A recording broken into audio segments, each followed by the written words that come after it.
सुप्रभात। मैं जगेंद्र राणा चर्चा करेंगे आपसे एक आध्यात्मिक विषय पर। विषय है कुंडलिनी शक्ति। कुंडलिनी शक्ति देखिए, अद्याशक्ति की धार रचना करने के लिए अपने भंडार से नीचे उतरी और कारण व सूक्ष्म जगत में अनेकों अपने मंडल बनाती हुई वहां रुकती हुई स्थूल में आके ठहर गई। इसी शक्ति का नाम योगियों के यहाँ कुंडलिनी कहा जाता है। इसके अनेकों नाम हैं। महामाया, आदि प्रकृति भी इसी को कहते हैं। तो इस प्रकार कारण सूक्ष्म स्थूल जगत का विस्तार करके ये प्राणियों के पिंडों में प्रविष्ट किया, उनको जीवन दान दिया। इसी सूक्ष्म शक्ति यानी करंट को कुंडलिनी कहा जाता है। तो ये करंट चोटी से चल के नीचे को आती है और पांव के अंगूठे व अंगुलियों तक एवं हाथ के अंगूठे व अंगुलियों तक हर समय चला करती है। जिन नाड़ियों में ये शक्ति दौड़ती है उनको संस्कृत में स्नायु और अंग्रेजी में नर्व्स कहते हैं। तो शरीर की रक्षा और उसका सारा प्रबंध भी इसी शक्ति के अधीन रहता है। जो नाड़ियां इसके बहाव को लाने या ले जाने वाली हैं उनमें से तीन मुख्य हैं, जो चोटी से चल के अनेकों चक्कर बनाती हुई गुदा के स्थान तक पहुंची है। इनके नाम योग की भाषा में ईड़ा, पिंगला और सुषुम्ना है। तो ईड़ा बाईं ओर, पिंगला दाईं ओर और सुषुम्ना बीच में रहती है। आद्या शक्ति व कुंडलिनी की जो धार ईड़ा नाड़ी में जाती है उसको रजोगुणी, और पिंगला में जाती है उसे तमोगुणी, और जो सुषुम्ना में प्रवाहित रहती है उसे सतोगुणी धार कहा जाता है। इन धारों में से बीच की सतोगुणी धार पिंड में गुदा तक रह जाती है और शेष दोनों पांव के अंगूठे तक जाती हैं, परंतु कोई चक्र या मंडल नहीं बनाती।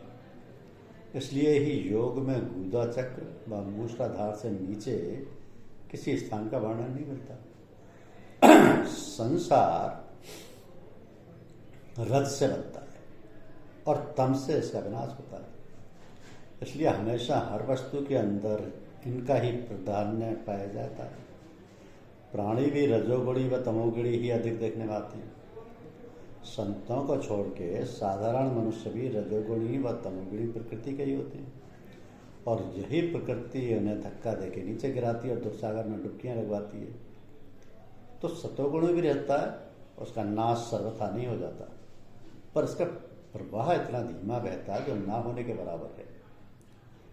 और इस महामाया के प्रभाव को ईड़ा और पिंगला नाड़ी से रोक के सुषुम्ना में ले जाना ही योग साधन है, और यही कुंडलिनी शक्ति का उत्थान व जागृत करना है।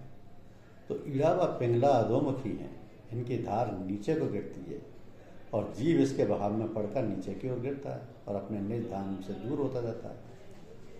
तो ये नेगेटिव है, और सुषुम्ना ऊपर को बहती है, वो पॉजिटिव है। तो सुषुम्ना में शक्ति का संचालन होते ही प्राण, मन, बुद्धि और जीव ऊपर को उठने लगते हैं। उन सब में सतोगुणी प्रभाव छा जाता है और बिना उद्योग के आत्मदेश की ओर खींचने लगते हैं। तो जीव और जीव की संपूर्ण इंद्रियों में उदासीनता और वैराग्य का राज्य स्थापित होने लगता है। तो जीव को एक हल्की सी आनंद की किरण के दर्शन होने लगते हैं और वह मस्ती में झूलता हुआ प्रसन्न रहता है।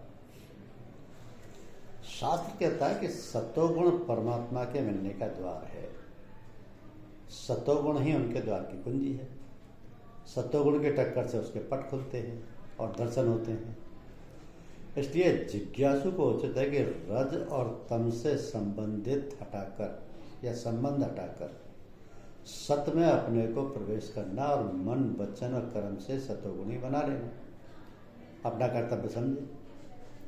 आगे सत से भी अपने को बढ़ाकर त्रिगुणातीत अवस्था को प्राप्त कर लेना कल्याण का पथ है।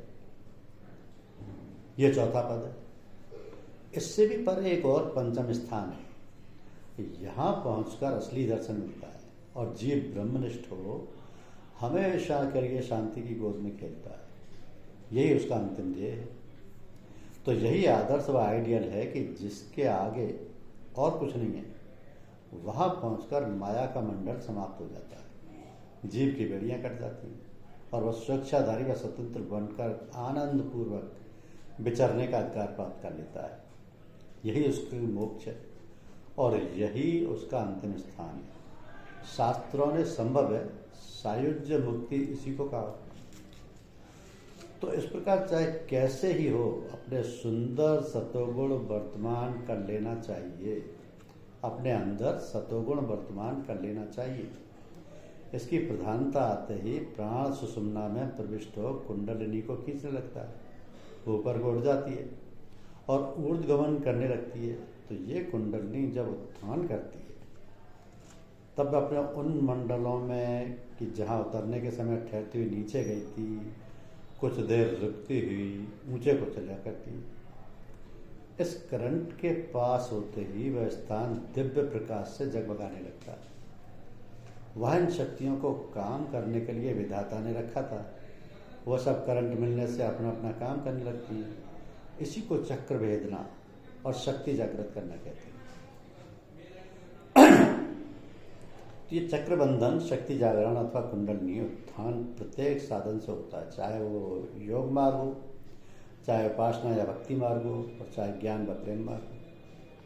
तो प्राणायाम और मुद्रा ही कुंडलिनी को नहीं उठाती, बल्कि साधारण धारणा और ध्यान भी उससे नीचे से खींच लेते हैं और शिव शक्ति का समागम करा देते हैं।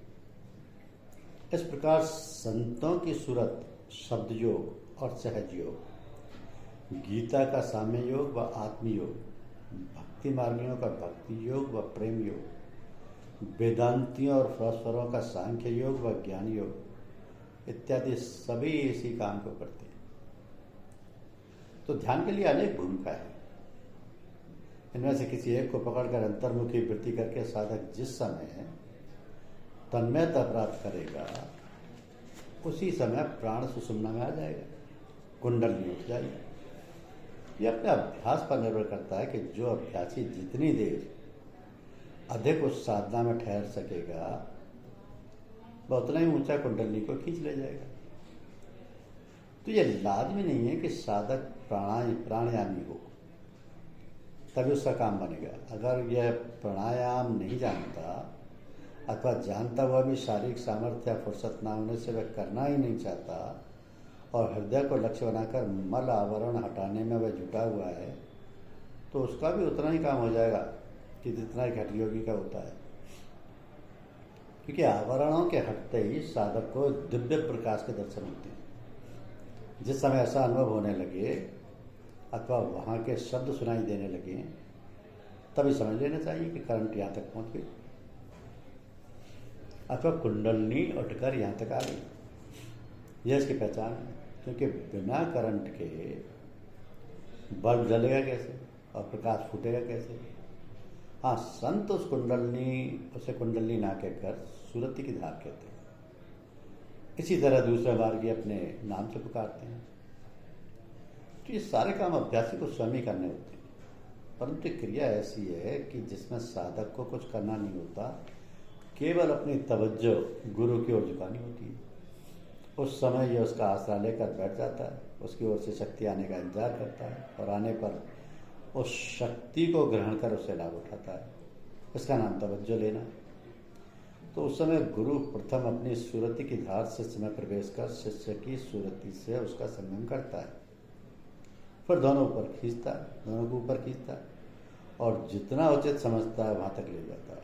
तो गुरु की शक्ति ही शिष्य के चक्र खोलती है, इससे शक्तियां अर्पण करती है और उसके मल आवरणों को हटा शुद्ध और निर्मल बनाती है और मोक्ष धाम तक ले जाती है। इसी का नाम तवज्जो देना। तो अपनी करंट शिष्य के अंदर पहुंचा, उसकी शक्तियों को चालू कर देना, उसे माया से आत्मदेश की ओर खींच लाना और अज्ञान का आवरण हटा उसे प्रकाश में लाकर खड़ा कर देना ही तवज्जो देना है। तो तवज्जो में 3 शक्तियां प्राण, मन और आत्मा का प्रयोग किया जाता है। प्राण, मन और आत्मा। तांत्रिक योगी अधिकतर प्राण शक्ति का प्रयोग करते देखे जाते हैं। मनोयोगी मानसिक शक्तियों के प्रभाव से उसे आकर्षण करते हैं और आध्यात्म योगी आत्मशक्ति अर्पण कर शिष्य को माया के मंडल में आत्मदेश की ओर खींच लाती है। तो प्राण शक्ति से वह अन्नमय से उठाकर प्राणमय कोष तक लाया जा सकता है। मानसिक शक्तियों का प्रभाव मनोमय कोष तक रहता है और इससे आगे दोनों शक्तियां बेकार हो जाती हैं और आत्मशक्ति संपूर्ण बंधन काट निज धाम तक पहुंचा देती है। तो वेदों ने इस मायावी ब्रह्मांड को 7 खंडों में विभाजित किया है। उनके नाम क्रस भू भुव स्व मह जन तप सत्य है। भू सबसे नीचे का तप का यह मंडल है। भव उससे ऊंचा और सूक्ष्म, स्व उससे भी ऊंचा और सूक्ष्म। इसी प्रकार एक दूसरे से ऊंचे और सूक्ष्म होते चले गए। तप और सत्य नाम के मंडल अति सूक्ष्म और आत्मदेश के समीप है। तो सत्य देश माया का अंतिम स्थान है। प्रकृति की धार अपने निज भंडार से फूटकर सबसे प्रथम यहाँ ही ठहरती है। निर्गुण ब्रह्म यहाँ आकर सगुण बनता है। निराकार चैतन्य आकार धारण करता है। माया चैतन्य से यहाँ ही समागम करके रचना का प्रोग्राम बनाती है। आगे दोनों नाम और रूप की उपाधि धारण करके नीचे को चलते हैं। इसलिए इस स्थान को ब्रह्मदेश यानी गोलोक इत्यादि अनेक नामों से पुकारते हैं। तो वेदांत में इसी को आनंदमय कोष कहा जाता है। सत्य चित्त और आनंद के गुण प्रकट हो चलते हैं। इसलिए यहाँ के निवासी का नाम सच्चिदानंद, अनंत देव, पार ब्रह्म, काल पुरुष इत्यादि रख लिए गए। इससे नीचे तपलोक है, जिसको वेदांत की भाषा में विज्ञान में कोष कहा जाता है। यह भी बहुत ऊंचा और अति सूक्ष्म। प्राणी किसी तरह अपने उद्योग अथवा गुरु कृपा से चढ़ाई करके इस लोक तक अपने को ले जाता है। फिर वह किसी काल में भी नीचे नहीं गिरता। यहाँ से आगे बढ़ता हुआ मोक्ष प्राप्त कर लेता है। जन्म लोक तक तो उठने और पतन होने का आवागमन रहता रहता है। आगे तपलोक में जाकर उससे छुटकारा मिल जाता है, ऐसा शास्त्रों का कथन है। तो ये दोनों स्थान आत्मशक्ति द्वारा ही मिल सकते हैं। मन और प्राण की शक्तियाँ यहाँ तक नहीं पहुँचा सकती। तात्पर्य यह है कि प्राण शक्ति से भू भव स्वलोक अथवा अन्नमय और प्राणमय कोष, मानसिक शक्ति से मह व जनलोक अथवा मनोमय कोष और आत्मशक्ति से तप व सत्यलोक अथवा विज्ञान में और आनंदमय कोष पार किए जाते हैं। तो प्राण शक्ति प्रवेश के समय गुरु शिष्य के प्राण और अपान से संबंध जोड़कर अपनी प्राण शक्ति द्वारा उसकी प्राण शक्ति को खींचते हैं। ऐसा करते ही उसके प्राण ईड़ा और पिंगला में खिंच के सुषुम्ना में गमन करने लगता है। श्वासों में समता और धीमापन आ जाता है। चित्त में उदासीनता व वैराग्य की झलक दिखाई देने लगती है और कुंडलिनी उठकर नाभि मंडल में आ जाती है। तो हठयोग में इसको ही उन्मनी मुद्रा कहा जाता है। उन्मनी में चित्त की वृत्ति रज और तम से हटकर सत में आ जाती है और सत में ही ठहरी रहती है। इसलिए शरीर और अंतःकरण में आकर्षण और आनंद की एक किरण आपूर्ति है। मन थोड़े अलौकिक रस को पान कर हर्ष में फूल उठता है और थोड़े समय के लिए स्थिरता प्राप्त कर लेता है। बुद्धि शांत और गंभीर हो अपने कार्य कुछ रोक देती है और अहंकार व जीव सर्वथा अपने को लय या फना तो नहीं कर देता, परंतु भूला हुआ सा एक ऐसी दशा में बहने लगता है कि जिसमें कुछ होश और कुछ बेहोशी की अवस्था रहती है। ना तो उसको शांति कह सकते हैं और ना अशांति कही जा सकती है। हाँ, दरमियानी हालत या बीच की अवस्था का नाम उसे दिया जा सकता है। तो हठयोग प्रदीपिका में उन्मनी मुद्रा का वर्णन इस प्रकार मिलता है कि मारुते मध्य संचारे मन स्थैर्यम प्रजायते यो मन सुस्थिर भाव सेवावस्था मनोन्मनी। अर्थात प्राणवायु का सुषुम्ना में संचार होने पर मन में स्थिरता आने लगती है। ये जो मन का विषयों से वैराग्य और चंचलपना मिट जाना है, उसका ही नाम उन्मनी अवस्था है। तो उन्मनी अवस्था आ जाने पर 3 स्थान भू भव और स्व को साधक पार कर लेता है। हठयोग यहाँ के समाप्त हो जाता है और आगे वह राजयोग में प्रवेश करता है। तो प्राणमय कोश से उठा के अपने को मनमय कोश में ले जाना और साधारण धारणा और ध्यान की क्रिया से मह और जने स्थानों का सफर तय करना राजयोग कहलाता है। अब राजयोग में रेचक और पूरक के अभ्यास की आवश्यकता बहुधा नहीं रहती, बल्कि केवल कुंभक साथ रहता है जो मन की एकाग्रता के साथ स्वयं ही हो जाता है। इस विषय पर गोरखनाथ जी लिखते हैं कि कुंभक प्राण रोधांते कुर्याच्चित्तम निराश्रयम एवं अभ्यास योगेन राजयोग पदम ब्रेजेत। यानी कुंभक द्वारा प्राण रोकने और चित्त को निराशा करने का जो अभ्यास है उसको ही राजयोग कहते हैं। इसका नाम केवल कुंभक लिया। वो कहते हैं कि प्राणायामो यमित्युक्ते सा वै केवल कुंभकम कुंभके केवले सिद्धे रेचक पूरक वर्धिते। यानी प्राणायाम जो कहा जाता है वह केवल कुंभक ही है। रेचक और पूरक प्राणायाम केवल कुंभक की अवस्था प्राप्त करने के साधन है। केवल कुंभक के सिद्ध हो जाने पर उनकी आवश्यकता नहीं रहती, उन्हें छोड़ देना चाहिए। तो राजयोग की अवस्था को अभ्यासी अपने आप ही प्राप्त कर सकता है। गुरु की संकल्प शक्ति अथवा कुंभकी इरादे के सहारे भी इसे ऊपर ले जा सकता है। स्वयं करने से परिश्रम अधिक करना पड़ता है। मन की खींचातानी के संग्राम में कुछ समय भी नष्ट होता है और जीवन में सफलता हो सकेगी या नहीं ये संदेह भी रहता है। परंतु स्थिर मन वाले पुरुष के सम्मुख बैठ उसकी कल्पना शक्ति की सहायता के द्वारा इसको करने में घंटों का काम मिनटों और वर्षों का काम महीनों में ही हो जाता है। तो समय व परिश्रम वृथा नष्ट होने से बच जाता है। इतना ही इसका लाभ साधक को मिलता है। इसके अतिरिक्त अनेकों प्रकार के विघ्न जो इस मार्ग में आते हैं, अनेकों कठिनाइयाँ जो आके अटकती हैं, उनसे भी उसकी सहायता से सहज ही पार हो जाता है। तो इस सफर में सबसे दुर्गम चढ़ाई इसी स्थान यानी मनोमय कोश की है। जिसने किसी तरह भी इसे पार कर लिया वो पार ही है, और जो यहाँ के अटक गया वह ना इधर का रहा ना उधर का, ना तो ब्रह्मानंद का रस सक सका और ना विषयानंद ही भोग सका, बीच में लटका रहा। तो श्री महात्मा भर्तृहरि जी ने ऐसों के विषय में लिखा है कि नध्यात्म पद्मोश्वरस्य विधिवते संसार विचित्तये स्वर्गद्वार कपाट पाटन पटु धर्मवृत्ति नौपार्जितम नारी पीन पयोधरो युगलम स्वप्नेपि ना लिंगति मातु केवलम यौवन बंध छेदे कुठाराभयम।